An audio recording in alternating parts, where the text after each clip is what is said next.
One of the things I looked forward to most when I signed for Manchester United was coming in this tunnel and then coming out to this unbelievable stadium. The fans all behind you. As an away player, could be intimidating. As a home player, this was the place to be. Unbelievable stadium. Welcome to Old Trafford Uncovered. I'm back at my old stomping ground. Many successful memories here, but today I'm being taken about by the Man United manager, Jose Mourinho. For 13 years, I stood in this tunnel, us against them, hundreds of games. And I always thought, John Henry Davis, Mr. James W. Gibson, who are they? But thanks to them, rebuilding and reforming this club, they gave us a chance to keep on playing.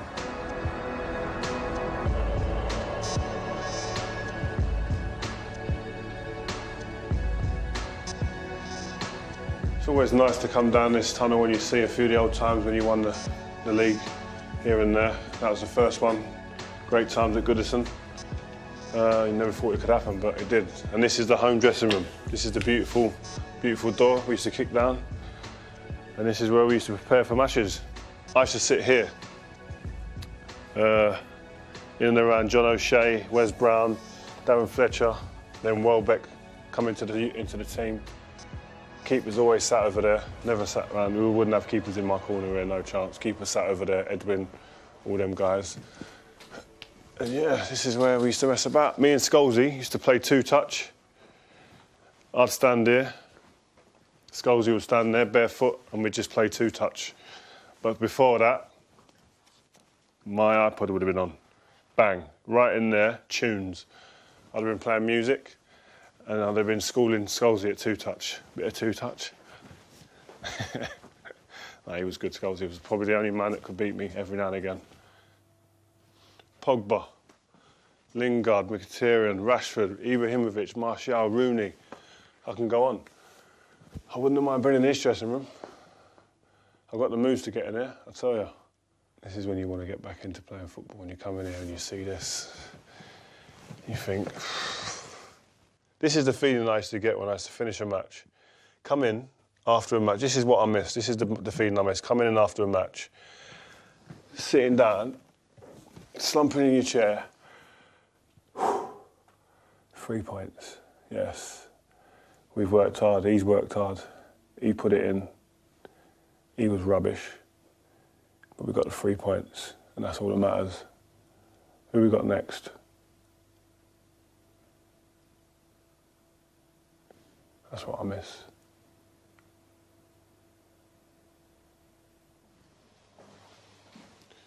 Walking back down these corridors, there's one door you didn't want to get called into, and that was the manager's room.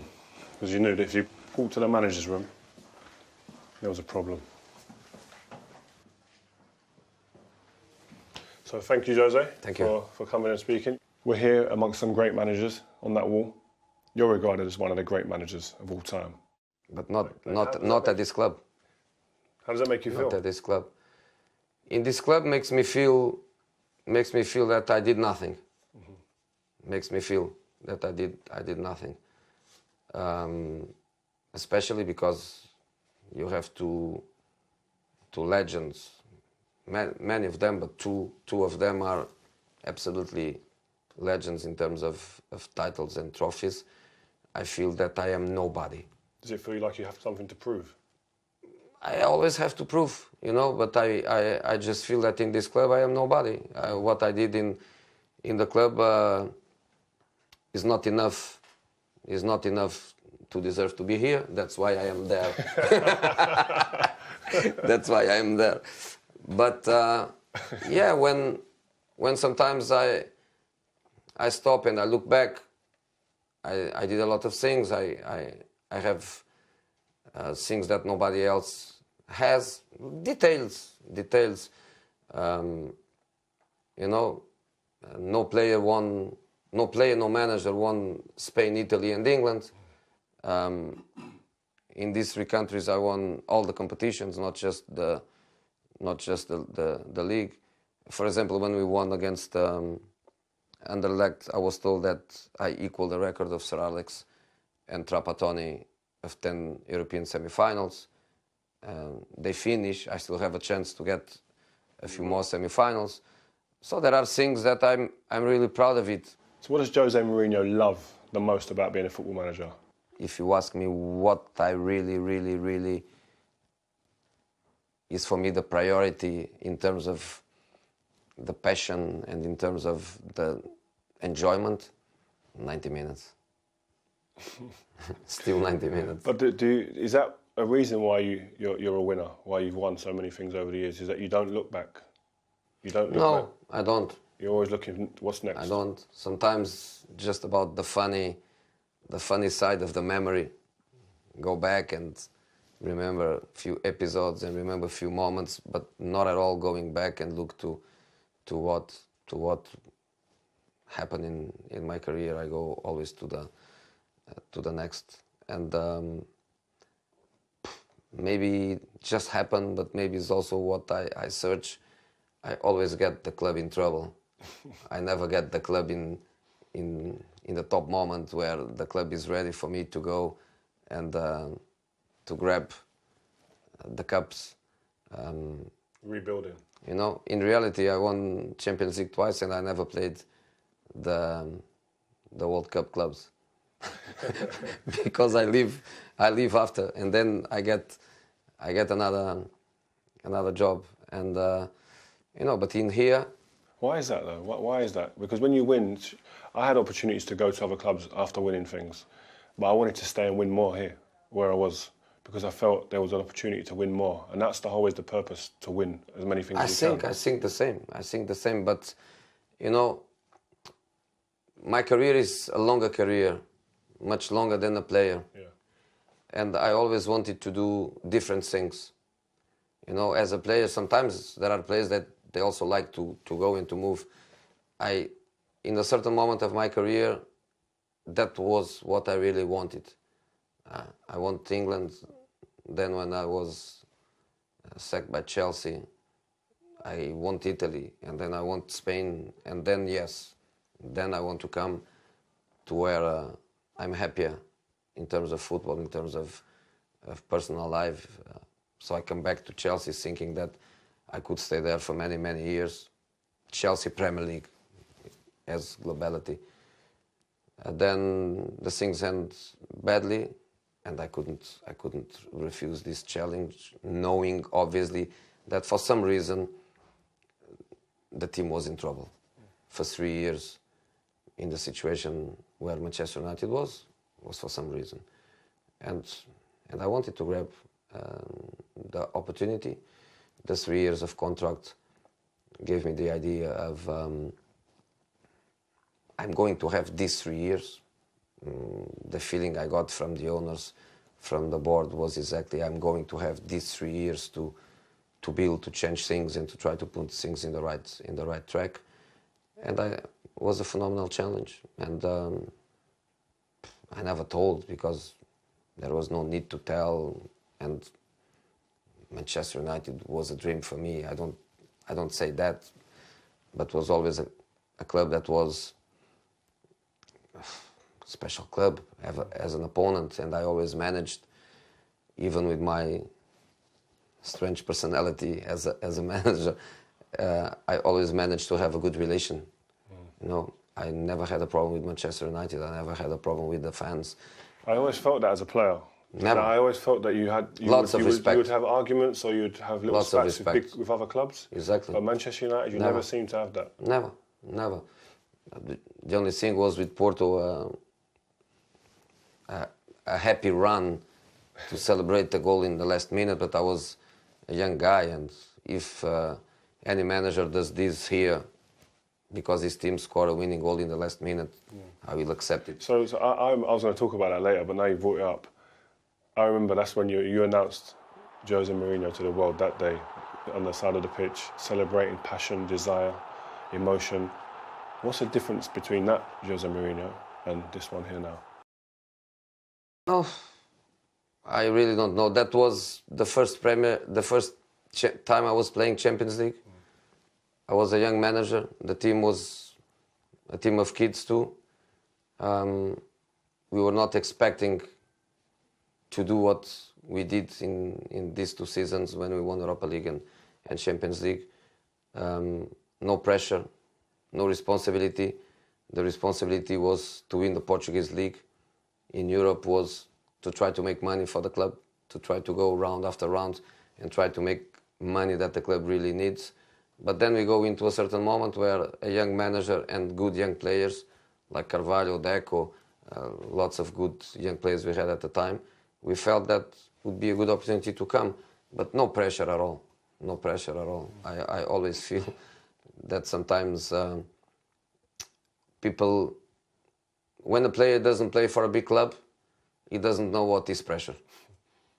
And many good managers that sometimes they feel they are really good, and they are, but they are only really good when they have the pressure on their shoulders and they cope with it and they win when people expect them to win with all the pressure behind.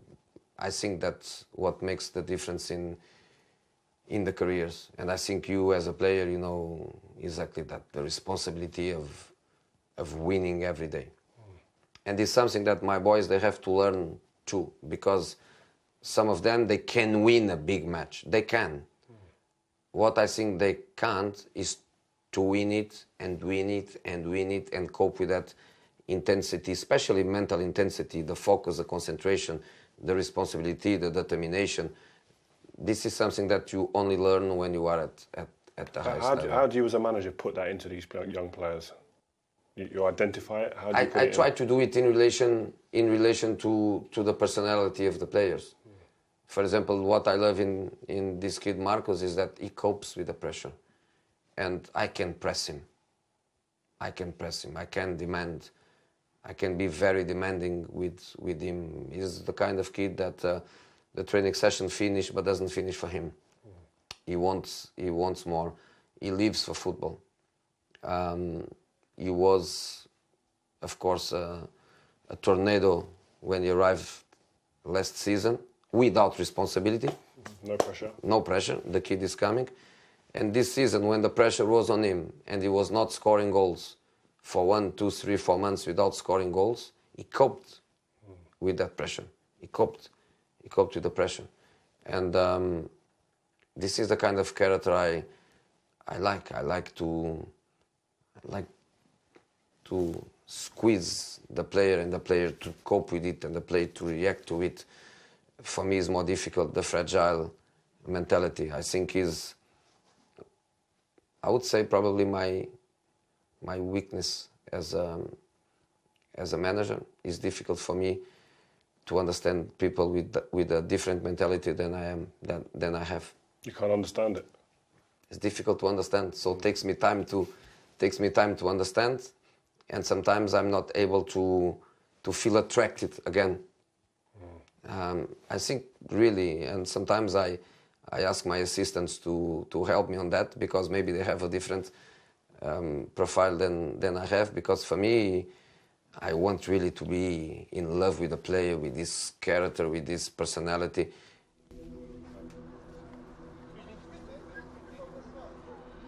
But just under the Munich clock, Jose, the history at this club is apparent as soon as you come here. Huh?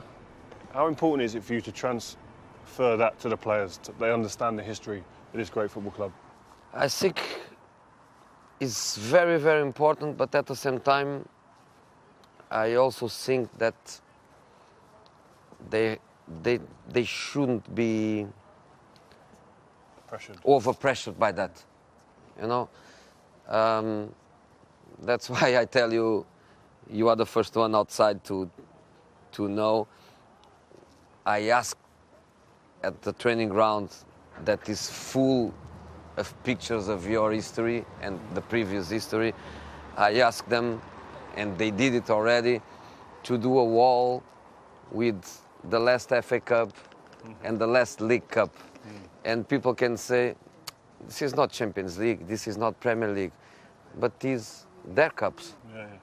Are the 2 cups that they wanted. Are the 2 cups that they wanted. So, of course, you know, it's an amazing an amazing history. They have to feel proud to play with the same shirt as all these people did. You know, the number 11, he has to know that that shirt was Ryan's shirt, and the number 7 must know that was best Beckham Cristiano shirt. They have to know this, they have to be proud of it, but they cannot be over pressured by that. Yeah. There is not another Giggs, there is not another Scholes, there is not another Rio, there is not another Best. That is, you know, they have to be what they are and they have to cope with it. And this is a part of my job that I have to be responsible for. So we're just approaching the United Trinity, Best, Law and Charlton, great players. What is the difference now, do you think, in terms of dealing with the current type of players compared to this era and the players when you first started? You know, I think in this time, you could think about being a club for the rest of your life. Mm-hmm. I think not just in that time, probably also in your time, you become rich in the end of your career. In this moment, they are rich in the beginning of their career. Does that make your job harder? Yes. Yes, depends obviously of the players. You need to be lucky with the players. You need to be lucky with the parents. You need to be lucky with the people that surround them. Maybe it's harder to motivate them. It's harder to make them focus in what they have to do. If they are not the right mentality, they can lose a little bit of appetite. If they are the right mentality, and if you are rich, it makes you even better. But if you don't have the right mentality, it's hard. It's hard.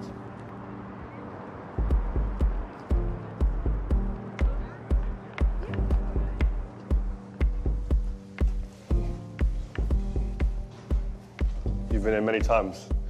Do you know in the tunnel, do you ever stand behind your team? Because you sometimes see you on the camera. Are you seeing teams win and lose matches in the tunnel?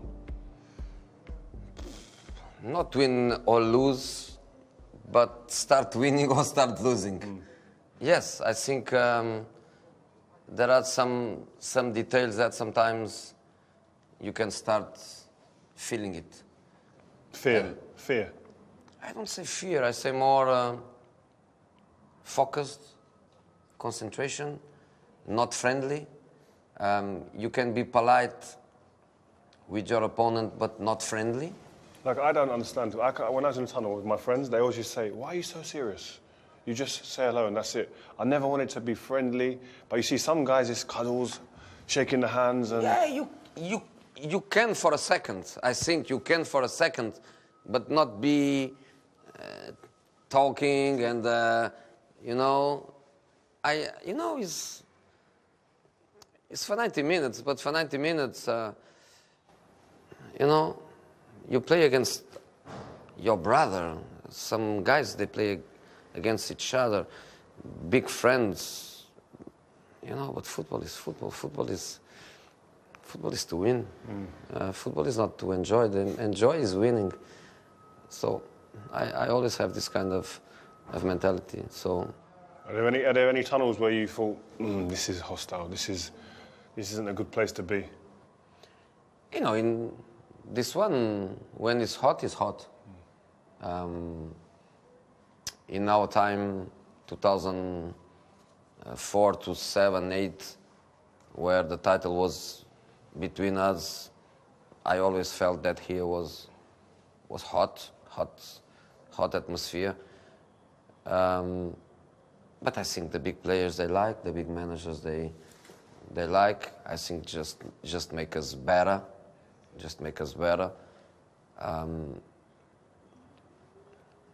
But this one becomes special for me. Becomes special for me for many reasons. My first tunnel in England, because it was the first time I played in England, was here, and my tunnel now, my home. I feel it that way. I feel big connection with the fans. I think they like me or they don't like me, but I think they know for sure that I'm fighting for them. And this little bit here takes me back to a clip I saw of you walking off, tapping the badge. Yeah. What was that saying? What was that telling people? You know, honestly, I come with the tracksuit, which I normally. I did it because it was Chelsea, and because I want to make it clear that I'm not Chelsea anymore. Chelsea is in my history. I am in Chelsea history. I have huge respect for the fans. Huge respect for the fans. They gave me so much. But I am not Chelsea anymore. I am Manchester United. So I come with the tracksuit because the tracksuit has the badge, because I can show everyone my feelings. So that was calculated before. You knew what. Yeah.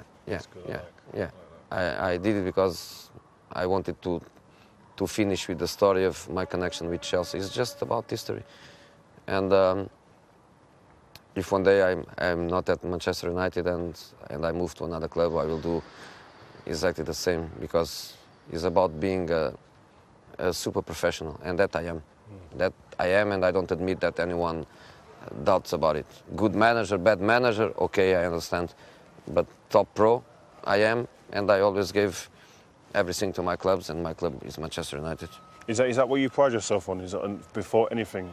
Your work ethic? Exactly. I go with everything. I don't care about the consequences. I get sometimes myself into difficult positions, you know. I fight for the club with everything I have. I fight for the players. I did that. I did that in Real Madrid, in the best period of the best Barcelona in the history, in Inter, in the top moment of the rivalry Inter-Milan, Juventus, where the three clubs were in the top of Italian football. I did here when I came to Chelsea, and Chelsea 2004 was the club of the multimillionaire that tries to buy the title. That was the way Chelsea was on 2004. I fought for them with everything. And now I do Manchester United, and I will do everywhere. But hopefully, I do here many years. I mean, I look at when I was a kid, I think a lot of influences came from my family, my dad, my mum. My dad's dedication to get me to training, to home from matches, back to training again. And that kind of instilled in me that work ethic. Is there any influences from when you was younger? You know, I felt, as a kid, my father was, he was in Portugal Premier League, I would say 8-9 years. He was champion of the championship 4 times. So he was a good manager in that generation. I always felt that he could and should be much better, because he didn't had that extra piece of confidence, of desire. And I wanted to be better. I wanted to try to be better. I learned a lot with him, of course, with the experiences he gave me. But you know, I had something that drove me. Maybe the fact that I was not a good player. Maybe because when I started as a manager, especially in that generation, was the thing of, if you were not a good player, you cannot be a good manager. I think in this moment it's broken. Is that why you became like a student? It seems like, when I've heard you speak before, when you was doing your apprenticeship under Bobby Robson. I was born in football. I play football at young level, at lower levels, but I was born in football. I was born a player's son. I grew up a manager's son. I was always inside. I went very early to big clubs. I arrived in Barcelona with 30, 31 years old. You know, that team that I had in... What was it like going in there, though? Like, that must be intimidating, no? You know, it was not, because I was pretty confident. And a few years later, even now, when some of these guys, they give interviews and they are asked about me, how I was. For example, when a guy like Christos Stoichkov speaks about me, saying, when we saw this young guy come into the dressing room, who he is, how can he do? But then when we see him coaching us, and the way he was coaching us was amazing, and we had lots of respect for him. You know, and that team was incredible, was Yeah. Cristo and Romario, no? Ronaldo. No, Romario, no. Was Cristo, was Ronaldo, was Luis Nadal? Figo, Nadal? was Miguel Nadal, was Pep, Luis Enrique, Ferrer, Gica Popescu, Sergio. Was amazing, and for me to go there, you know, when I got the job in Benfica a few years later, was my first job as a manager. You know, was not a shock for me because for 3 years, I had to deal with these guys, the best in the world every day. So I was lucky. I was lucky because the process that leads to my formation as a manager was very good. You had Ronaldo. You mentioned it like this is my guy. I love him. The Brazilian Ronaldo. Is he the best player you worked with?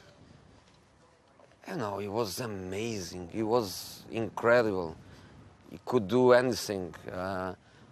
I think if he was the same professional as the young Ronaldo, or if he had the same needs as Cristiano, he would be amazing for 15 years, and he wasn't for 15 years because he had so many big injuries, especially in Italy, and because he was the best in the world, but he never stopped to enjoy his life. He had goals, amazing. People remember one in Compostela where he dribbles absolutely everybody, but I prefer another one. I prefer another one against Coruña at home where he gets the ball, and then I think it's Donato, Mauro Silva. They come both to kill him, and they kill each other.